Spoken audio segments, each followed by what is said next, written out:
it's another week in which we will be focusing on our Black Files edition and series rather.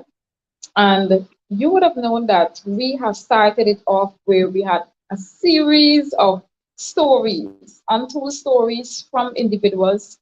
And so far, we've been having a lot of women coming forward to tell us about what would have been happening in their lives. And tonight, of course, it's no different. And so with me, I have Tanisha Bristol. And I just want to give you a little information about our guest this evening. Tanisha Bristol is a professional social worker, holistic coach, mentor, and confident. She received a Bachelor's of Social Science social work degree and passed with distinction from the University of Guyana, that's in the year 2019. Her purpose, passion, and focus is on childhood abuses and the long, short, and long-term effects on its survivors. This, along with her own experience of childhood abuse, caused her to research ways of healing from the trauma it causes its survivors. She worked on many projects during her university years in various communities and with diverse groups of women, men, and children. She has also worked part-time as a counselor with Life Proactive and client care specialist at Outlier Zone Caribbean. She had recently launched her own company, Transcendence Transformations, which provides coaching, counseling, and consultancy for self-driven women and girls who have experienced childhood abuse and traumas and desires to heal holistically, rediscover themselves, and take control of their lives. Tanisha embraces the concepts of empathy, empathetic communication skills, healing, resilience, confidentiality, non-judgment approach, and ethical consideration. She is confident that the path she has chosen is ordained by the Almighty God. She loves and enjoys learning, empowering other young women and girls, counseling others. She enjoys nature, meditation, yoga, and breath work, and spending time with God and her family. She's a single mother of two handsome boys, ages 10 and 5 years old, and the first child for her parents. So, Tanisha Bristol, welcome to Issues in Focus. Thank you for having me. I'm very much pleased to be here. You're most welcome. And so we're gonna get straight into it, Tanisha. I mean, you have an interesting story, and you are now. I wanna start off with the end, and then we're gonna go to the beginning because I think it's important for persons to understand. Sometimes when as we look at the topic depraved innocence, when when we look at where we are now, many times it's not where we have been and what we have gone through in our lives. And so I want to start. You are now the CEO of Transcendence Transformation, but then your history basically would have birthed this particular organization. So I want you to do a flashback for us. Let us know about this, the genesis of your life. What really transpired? So you can go right ahead. Well, I was born to a teenage mom and a father in his early 20s.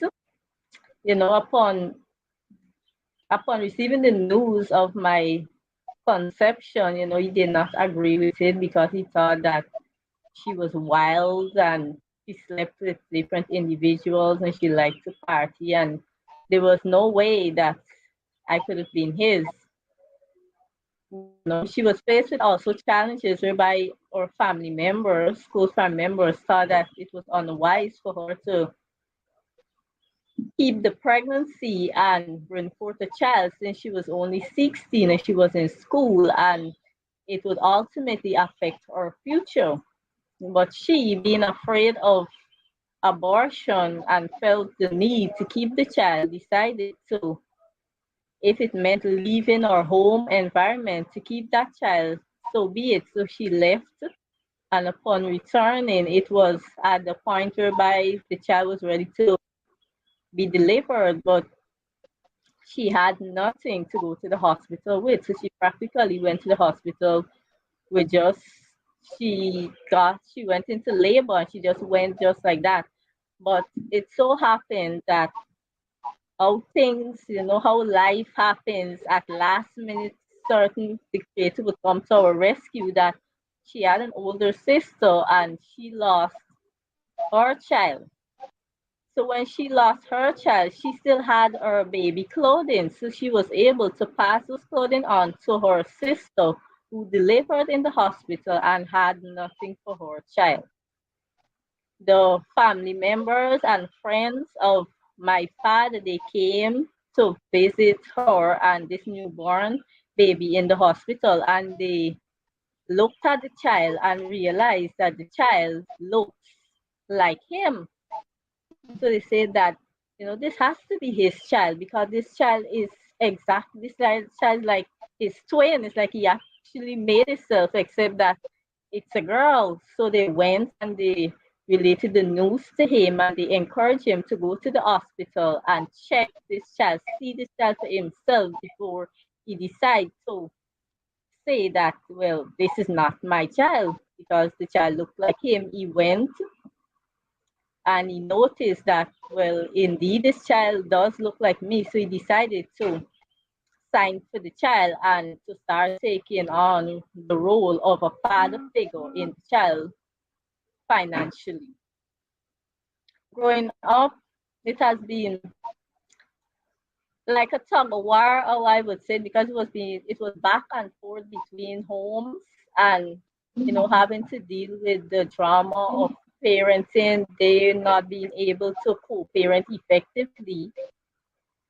And also, I can recall that when I was in grade one, my mom, she went to live in Kukwani with her then spouse. And while Okay. we were in Kukwani, there was an incident, there was a violent incident that caused us had to move from Kukwani back to Georgetown. And while we were in town, before we went by her sister, we were by one of her female friends. And our female friend had a son that was like 2 years older than me. And All right. children, they would be playing dolly house. So what I want to know, Yeah, they members would of the play dolly. audience, you will realize we're having a delayed response between the two of us. So bear with us. But so what I want to know in terms of so you were in grade one. Remind me the age of grade one. And so remind me, you said he was 2 years older. We just want to put the age into perspective here. Okay, grade one is around Okay. 6 years, 6, 7, depending on the timing of the child's birth in the year.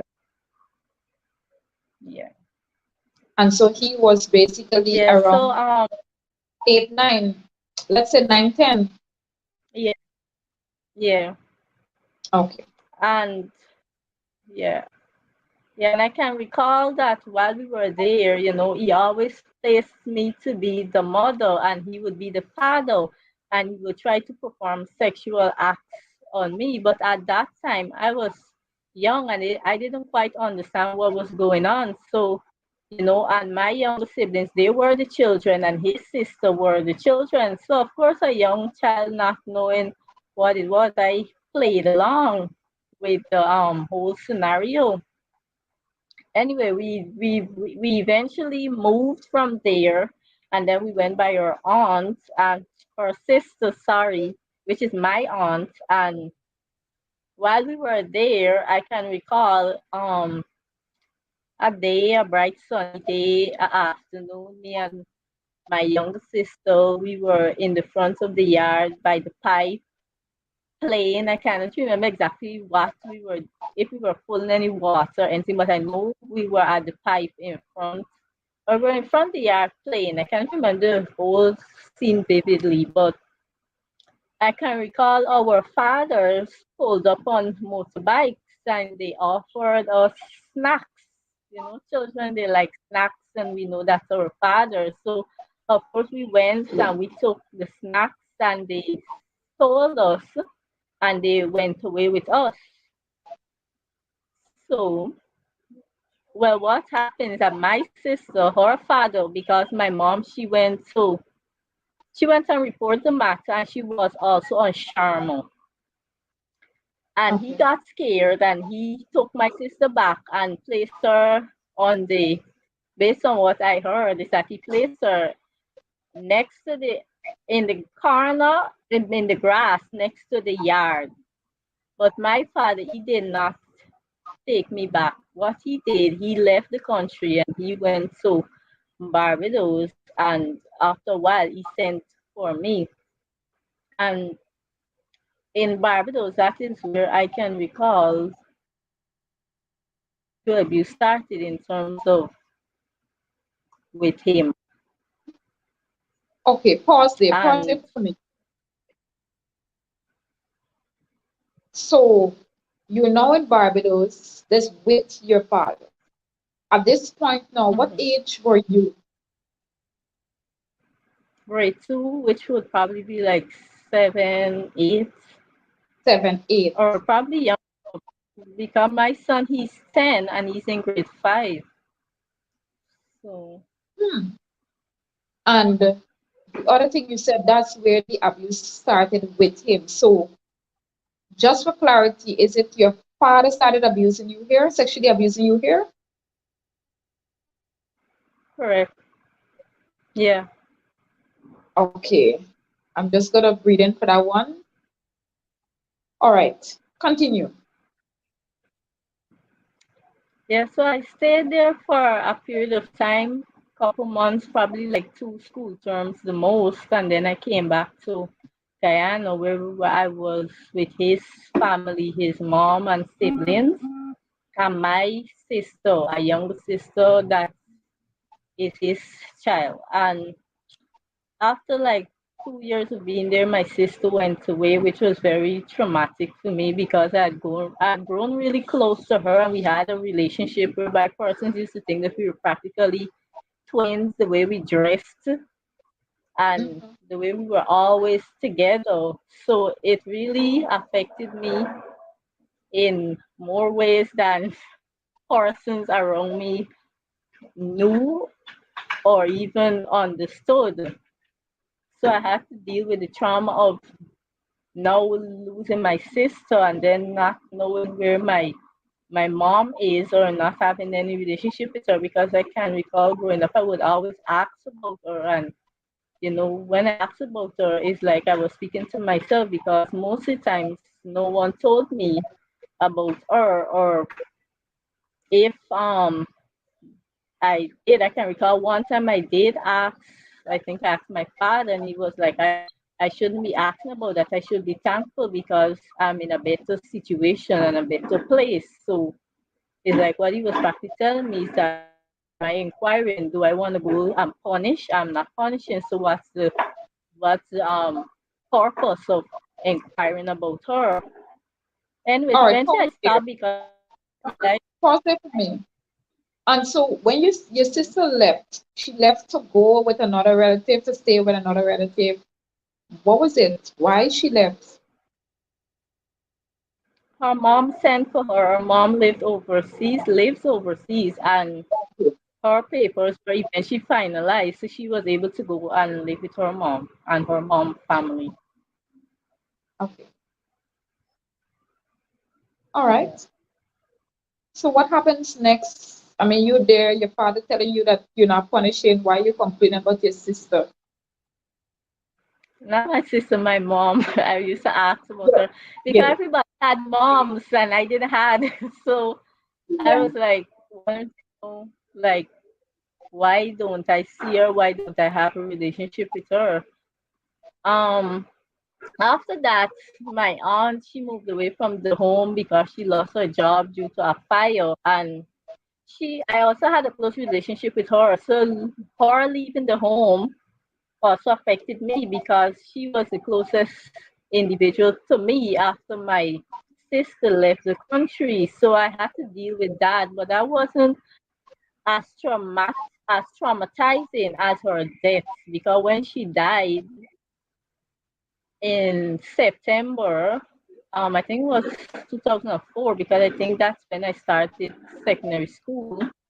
You know, the artful part is that on to this day, and no family member never came to me and said, "Oh, Tanisha, your aunt died." I heard it on the way back home because I used to attend UAMSA multilateral, and we used to travel on a boat. And a church sister on the boat the afternoon while going home on the day of her death told me, your aunt died this morning. And I felt that that is the most inappropriate way to tell someone of a death of an individual that they were really close to. And then Yeah. the awful part also is that, you know, the day, let's say she died today, we were planning, me and my grandmother, we were planning a trip to see her the next day. And I can recall the last conference I spoke to her, she told me how she's so proud of me and she's happy and there's so much things she wants to tell me and this kind of thing. So I was anxious to see her to hear what is it she wanted to tell me. So I felt angry. I felt angry with the world, with God, because I'm like, why would you do this to me? I wanted to see my aunt because obviously she wanted to see me based on what she told me, and she had so much to tell me, and I wanted to hear what it was that she had to tell me, but I never heard it, and I never will. So having to deal with all of that kind of made me angry and bitter inside, but then I didn't really show it. What I did is that I repressed my feelings and I acted as though she never existed. I So, kind of like, yeah, just before you continue, so I know we would have transitioned from you, um, of course, leaving Barbados, coming back to mhm. Guyana, started school because if it's 2004, it means that you were basically in what? Form one, because I started school in 2003, right? Um, so you went Form one, you're coming back. And so I want to know, where was your father in this? I mean, being coming back to Guyana, where was he? Was he still in the picture? Yeah, he was in Barbados and he would come during holidays. So I would see him during holidays. And when he come during holidays, of course, he did what he wasn't supposed to do. I would see me. But other than that, when he was in Barbados, it was like kind of like safe because I didn't have to deal with the abuse. And so, in terms of any of you said you were very close to your aunt that died, right? Were you that close that you could have you told her about the abuse or anything, or were you afraid? What was it? At that point, I didn't quite understand what was going on. I knew it felt wrong and it seemed wrong, but then I didn't understand what was going on. Then she was in and out of the home. So it's like, despite I felt close to her, we didn't had much conversations in-depth conversations. So I never got to tell her. I think if she was still alive, I probably would have mustered the strength to tell her. But at that point, I didn't tell her. So she All died right, not knowing about this. not knowing. Wow. All right, so we're gonna take a break here, and we're just gonna be right back.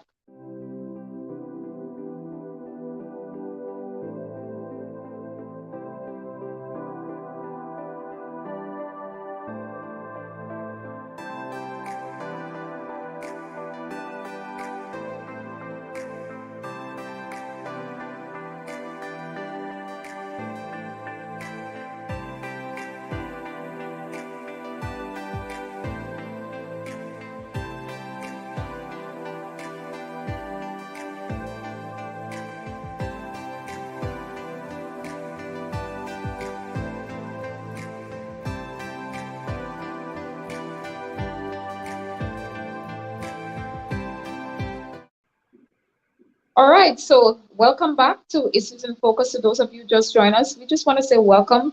I have with me the CEO of Transcendence Transformation, Miss Nisha Bristol, and um, her storyline synopsis. She was sexually abused by her father at a very tender age of about 7 or 8, thereabout, and she is telling us about her traumatic experience and how she would have coped with it and how what she is doing now. And so we're gonna go into the second half of her story. So Tanisha, now, so your father comes back from Barbados during the course of the holiday. He continues sexually abusing you. You know you're not close to anyone. Started secondary school. You're now dealing with the pain, not just the abuse, but the death of the closest person to you, your aunt, even though she did not know what happened. Tell us what happens next.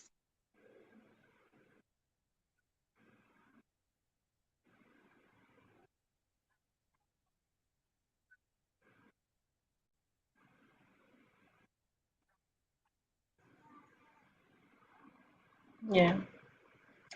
So, well, as time go by, as I said, I acted like she didn't exist. So I never had conversation about her. I can recall when church members brought up conversation about her, I had to listen because they were adults and I didn't want to be disrespectful, but like I was there, but yet I wasn't there. And the more I could have avoided those conversations, I tried as much as possible to avoid them. And as time progressed, I think that same year, the same secondary Form 1, I started going to Barbados on vacations. And going on Barbados on vacations, the abuse continued. I can recall, you telling my grandmother them, oh, I don't want to go, and so on. I didn't directly indicate to them why I didn't want to go, but I told them I just don't want to go. I don't like to go. I'm not interested in going, and so forth. But they always pushed the issue and said, well, oh, your father said you have to come. You have no choice. You have to go. They would take me to the airport, ensure that I boarded the plane, and that was it. And when I was there, the abuse continued despite, he always showered you with a lot of gifts and expensive things that I never asked for. I didn't even care about that because I felt like I didn't even have a family. Because when I watched my friends, they had a mother, they had a father, they had siblings, despite some of them were poor. They had things that I saw were more valuable than material things. And that's why anybody that know me would know that I was always somebody that always gives. I always give because I didn't really see the value in the material things because it wasn't making me happy. It wasn't making my life better. I felt like I was being robbed for these material things. And I just didn't quite understand. A lot of my friends, they thought that, oh, I had the best life and all these things. And I can recall being angry with two of them and telling them not everything that glitters is gold. So be thankful for what you have, And because to be they're honest, always like, oh, I have the best life and these kind of stuff. But as I told them, and as I would tell any individual, not everything that glitters is gold. So be thankful for what you have and not to compare your life with other individuals' life, because I had to deal with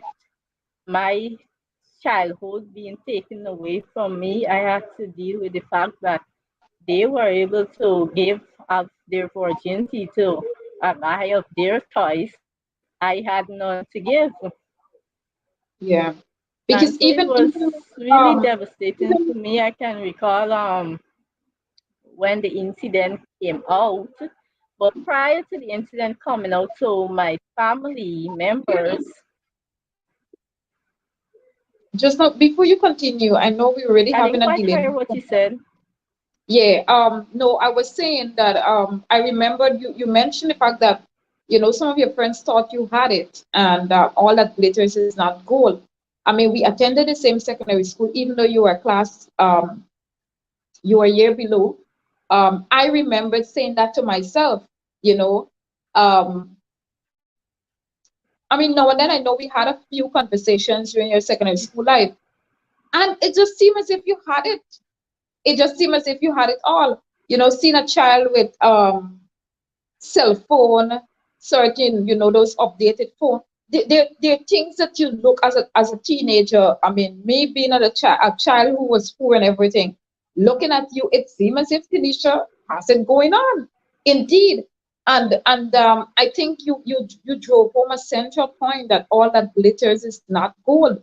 So while my I was looking at your life, even though yes, I noticed that you seem sort of depressed during your secondary school years, but I was still looking at you, seeing that, oh, Tanisha get things. I guess whatever she wants, she gets, not understanding how these things were acquired. And that is why, to the members of the audience, we have to be very, very careful um, how we look at others, the things that they have, and that's why you don't get become envious of anyone for their success or anyone for their material possession. You don't know what they did to get it. You don't know what they're going through as they acquire those things as they go along. All right, so sorry for cutting you there, but I had to just plug that part in. So tell us what happens next. Yeah, so as I was indicating that, I would, when my aunt died, after, I think prior to her death, I started going to Barbados mostly during the August vacation, that long vacation, the 3 months, three dreaded months. Yes, Yeah. so I started going during those time period, and I can recall that one time when I was there, he had a young lady there with him, and he was physically abusive to her, which was traumatic to me also because I could recall when she's crying, I used to be crying too, and he would watch at me and be like, "Why are you crying?" and laughing at me and mocking at me because I felt her pain because he used to treat her like she was an animal or worse than an animal. Wow. Not an animal because people don't even treat animals like that. And I can recall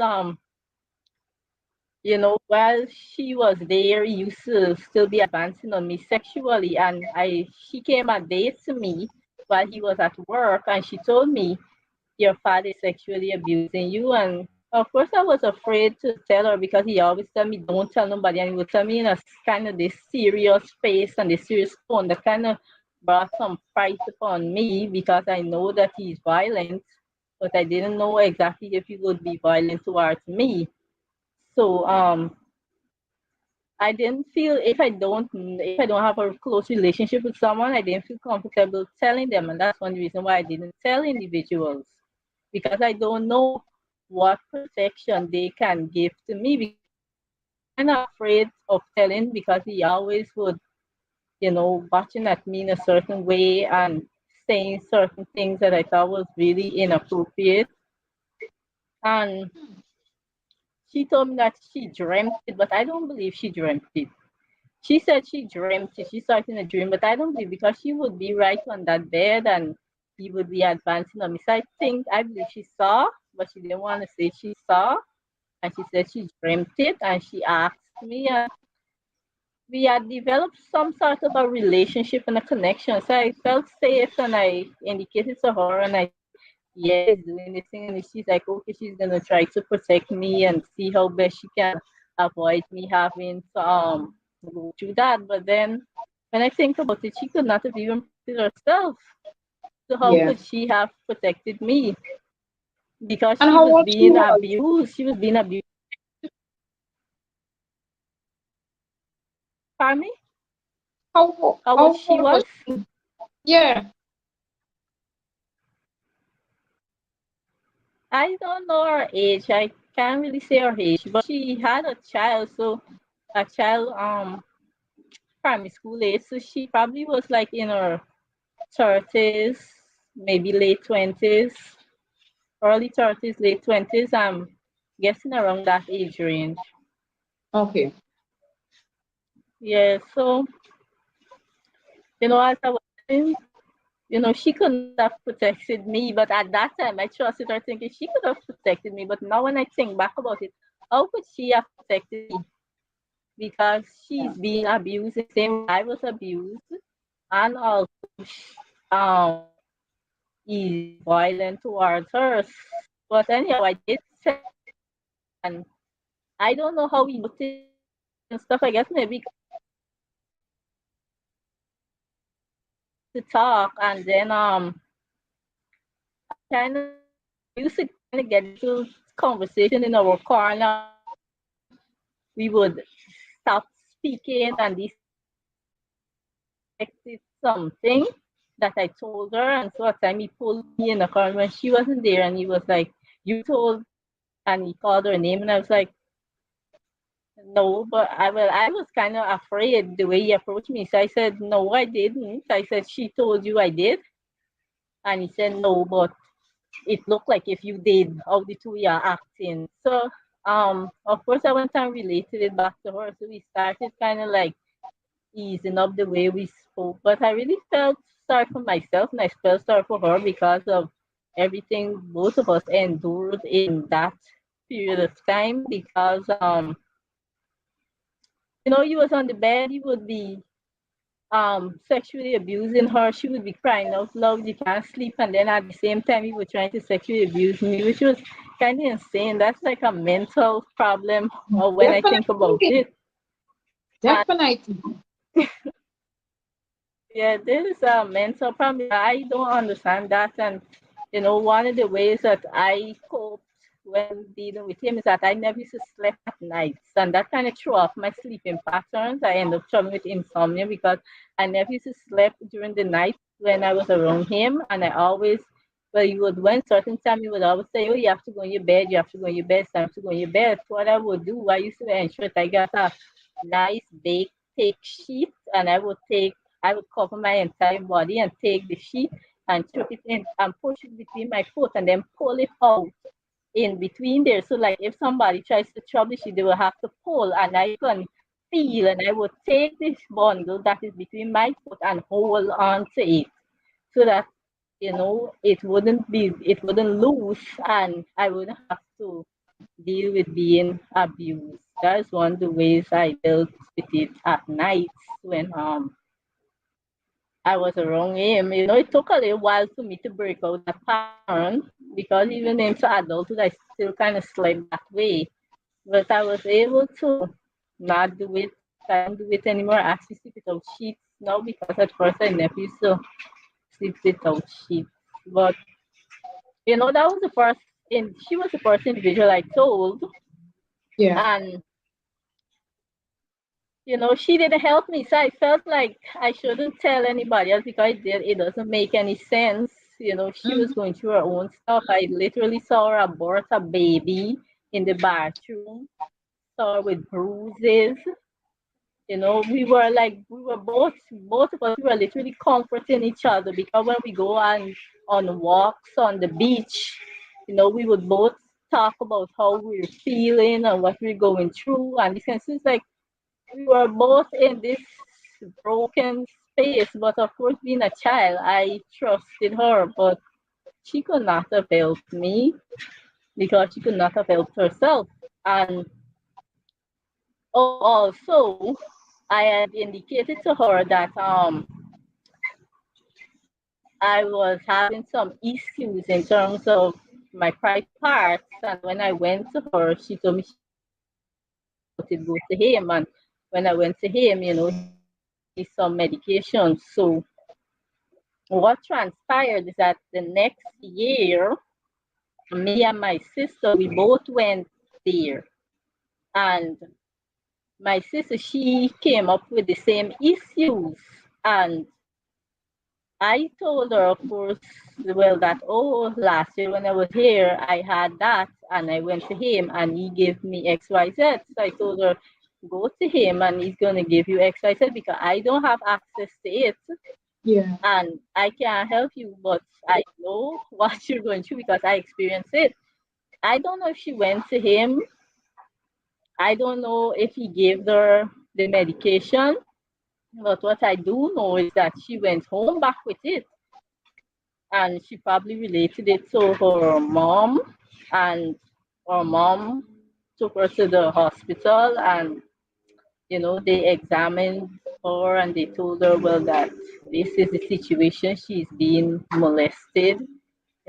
Based on my understanding, is that they were in denial and they were saying that I gave her it because I told her about the medication.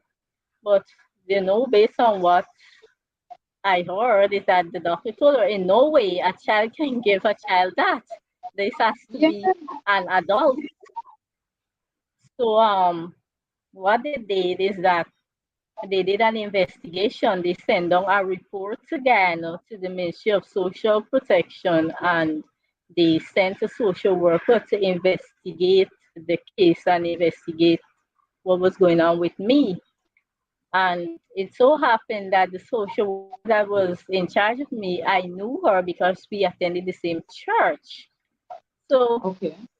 she wasn't strange. She wasn't nobody foreign to me. But then, of course, at first I didn't quite trust her. But we Yeah. went through the whole process.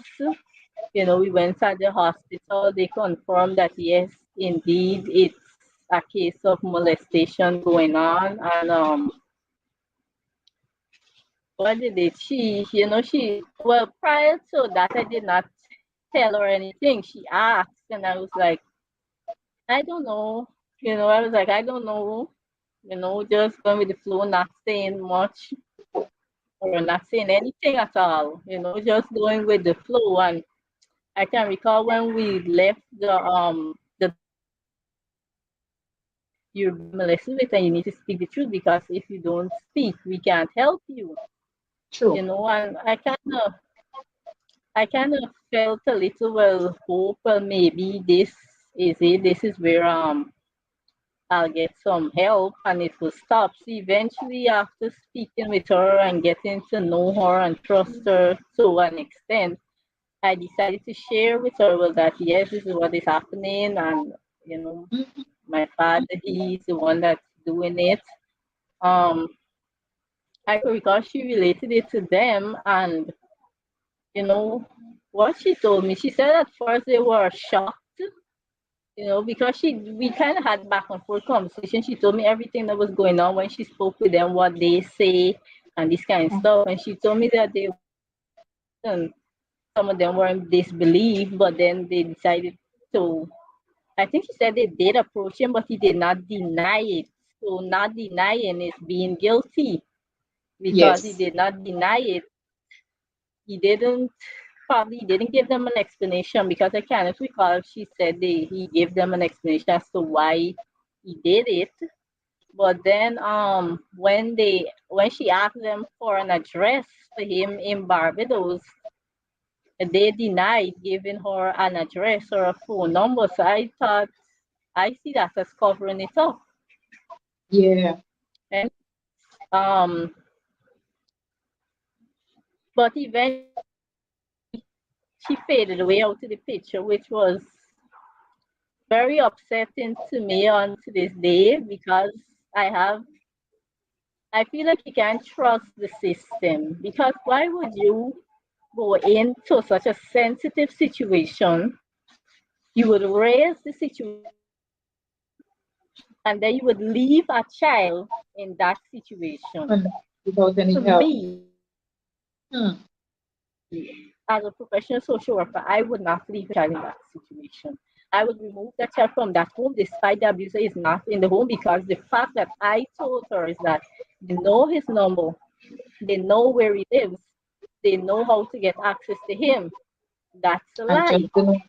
And I didn't believe that it would have stopped because I can recall one time she told me to ask him. But before she told me that, despite they knowing that, they still sent me with him when he came back in the country. And I wouldn't do something like that. I wouldn't send a child with somebody who abused them sexually. I Back at wouldn't trust that. so Pardon wait, me? at this time, how old were you at this time, Tanisha? I was secondary. When the abuse came out, it was probably like Form 4. It was like Good. Form 4, yeah. So Form 4 and your relatives sent you back to live with him after discovering all of that about the molestation that has been happening? Yeah, they still would send me, like when he's in the country, they would still send me to be among him with his wife and his his women and all this kind of stuff. And I thought that was weird, but then um, what I can say is that he didn't abuse me after. He did try one, which in prior to that, I can recall they had, I can't remember if Kashi from Shanghai, that Kashi from Shanghai, and he normally would take me everywhere you go, all the parties, all these kinds of people would normally take me these to all these events. So I can recall he was going to Kashi from Shanghai, and I don't know what he told Granny, but she sent me, and we end up because I thought I was going around his wife family, and at that point I kind of like because I needed a mother. I wouldn't lie, I was desperately in need of a mother since I didn't have my mother. When I was invited at his wife home, I willingly went because I thought that at least it is she's a woman, it's his wife, she's supposed to be like a mother to me. So, but she didn't treat me that well. Sometimes she treat me okay, sometimes not at all. But we went to Linden. I can recall when we were going, we had to sleep, and I did the usual, tuck myself in and pull my stuff, and he watched me and he laughed and he was like, "Will you think that if I want to touch you, I can't touch you? I can do whatever I want with you." Oh, and I was like, but I guess the creator was with me because he didn't trouble me. And another time I can recall I asked the social worker, I was like, why do they do that? I don't quite understand why he did it. And I asked her if she knows why he did it. And she told me to ask him because he's the fittest person to ask. So we were by his wife, and I thought that persons were wrong, I could probably ask him. I wouldn't have to deal with any abuse. And I asked him, and he said, "Oh, he don't know." But then on the same breath that he's saying he don't know, he was advancing on me, and I was like, "Oh, forget this. It doesn't make sense asking him because he doesn't know. But okay, you don't know, but why are you still advancing on me?" So I never asked him back. Um, After the abuse came out, he gradually stopped giving me stuff. He didn't cut me off completely, but he gradually stopped giving me stuff. And that was a confirmation for me that he was giving me stuff because he was able to abuse me. That's how I see it. Yes. Because he Mhm. gradually stopped giving me stuff. He didn't even want to pay for my CXT and these kind of stuff. And also I had to deal with a lot of trauma in the home because it was affecting me as I grew. It was affecting me hearing my friends talk about certain stuff. It was affecting me because, I can't speak about those stuff, in terms of virginity. And some of them started having sexual intercourse very early. And, they would be sitting and talking, but not that I wanted to have sexual intercourse, but the fact that I can recall that I was abused and they're speaking how they lose their virginity and how it made them feel, brought back memories of how I lost mine and how it makes me feel. So that placed me in a state of depression, and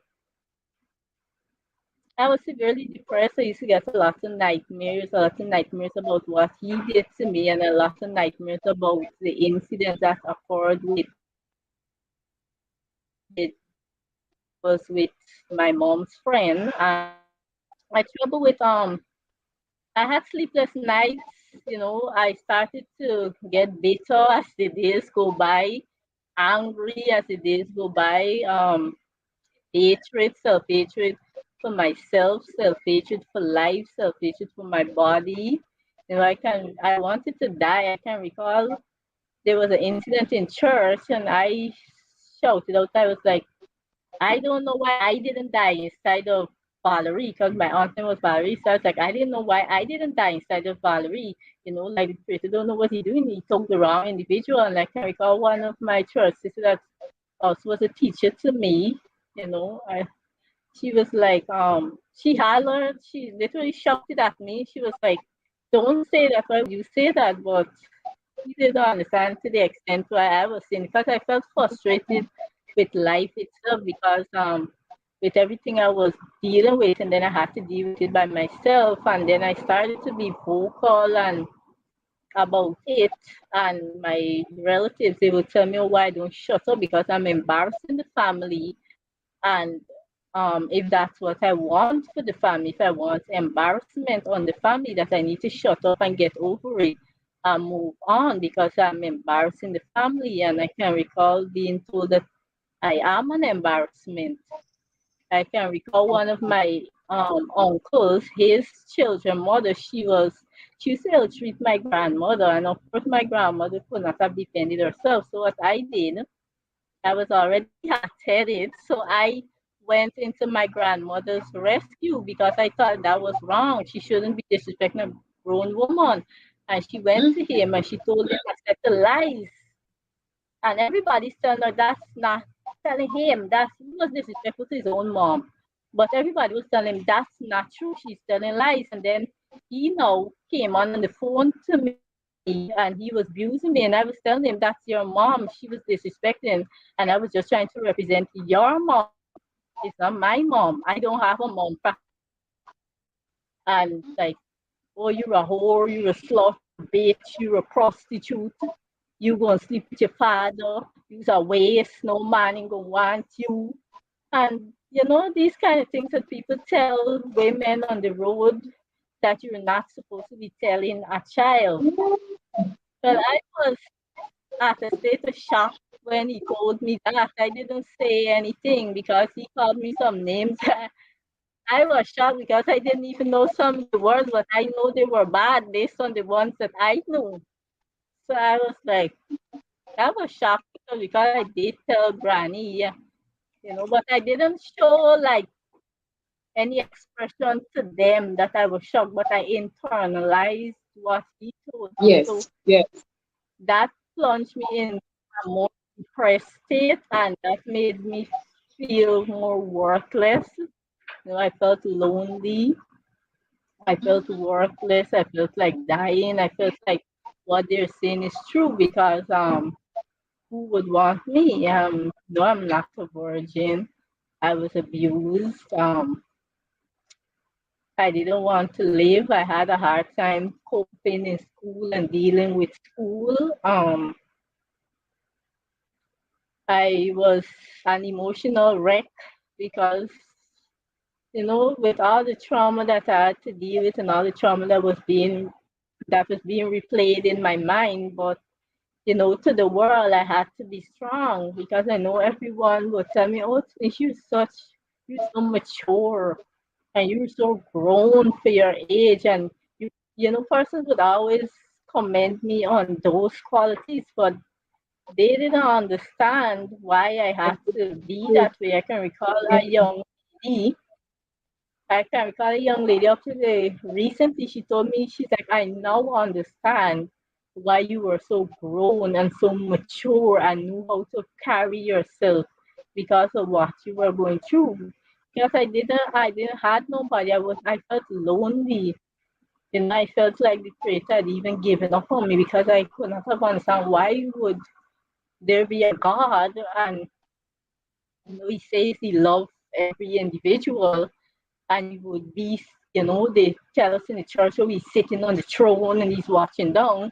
Why would you be sitting on a throne watching down, looking at a child being abused? Because at first I didn't know it was so popular. I didn't know so many persons were abused. I felt like I was like one in a million. Yeah, I felt like I was the only one because I never had any individual at that point came up to me and say, oh, they were missing this. So it was a I was a wreck. I was in a real self-destructive state. I didn't love myself. I didn't value myself. You know, I can recall at one point I had indicated this with a friend. I told a friend, but I never like told anyone because when the guy approached me, I told him that I didn't like it and I'm not interested in any relationship. I'm a school child, and he desisted. He respected that and he desisted, but prior to that, he used to advance on me sexually. That's one of his female's brother. he used to advance on me sexually, and I felt like, like what the hell? Why people keep advancing on me? Is it something mommy or rape me?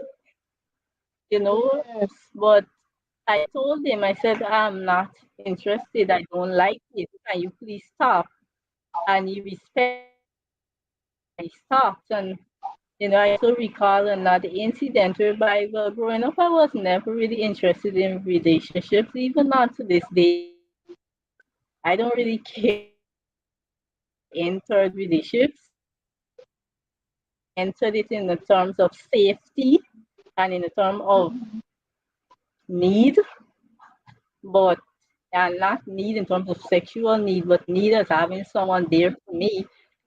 And all my friends had indicated that this guy liked me, and I didn't directly like him, but he was short and thing like me, and everybody was like, "Oh, you're a perfect couple." All of them had their boyfriends and so on. And you following friends, giving into peer pressure, you done the self-esteem done low. My self-esteem was done already low. Practically, I had none. But so I decided to give it a try, and he had advanced on me sexually also. But then I told him, I said I don't like it, and he didn't try it again. And what I respected about it that he apologized. He apologized more than one occasions. So I respected that about him that he apologized and he said he was sorry and what's not. But I never got an apology from my father or um well, the other guy. He stopped. He said okay, and he stopped. The woman that my father have her brother, and the younger guy, the child, I never saw him or heard back from him.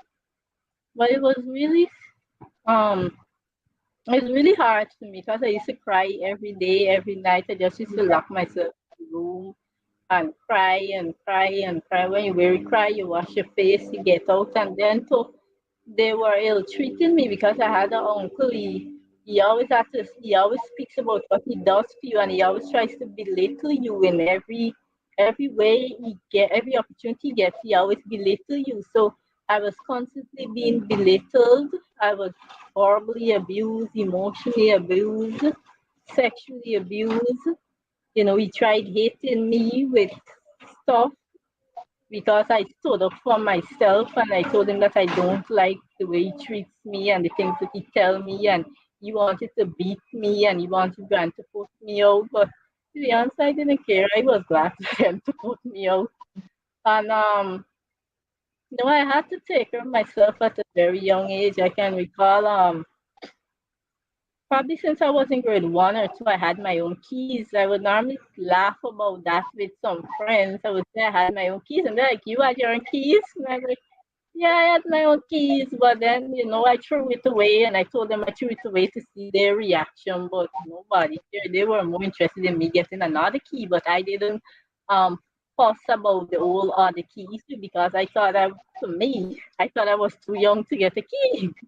Yeah. So I didn't fuss about getting another key. I didn't go and cut on it because I knew where I threw it. At one point, I did went to see if it was still there, but I didn't find it, and I didn't care. I just, out of curiosity, went to see if it was still there, and it was a lot. Me and my grandma, we didn't really have a relationship because of that particular uncle, and I can recall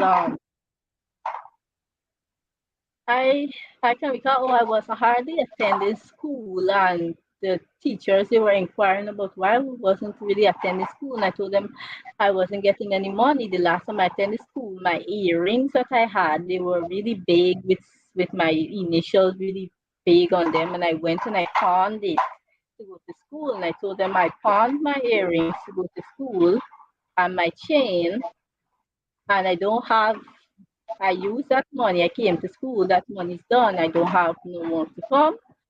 And my uncle told my grandma not to give me any money because my father don't give, and so I can't come. And they started, I don't know if you remember Miss Ben and Miss Phillips. They started assisting me financially, and they called her in and they spoke to her. And then she started to lighten up a little, but then she did it secretly. All right, so pause there, Tanisha, pause there. So what we have to do, we'll have to end this interview and have a part two of your story because there's so many questions I still have for you. We still need to know how you would have transitioned to your business organization. I still want to know the ending of where your father is, what really happened, how if this has completely gone down and not a statistic. I have so many questions for you. So we're gonna pause there, and to the members of the audience, we just want to say thank you for joining us this week. We will definitely have a part two next week. So that if you can't miss next week, because I know for many of you you're hoping and you're waiting to see. I wonder what happened. I wonder what is the end of this story. We need to know, right? And because of that, so Tanisha, thank you so much for being here. We are going to continue this discussion. Thank you all for coming. Thank you, Tanisha, for being here.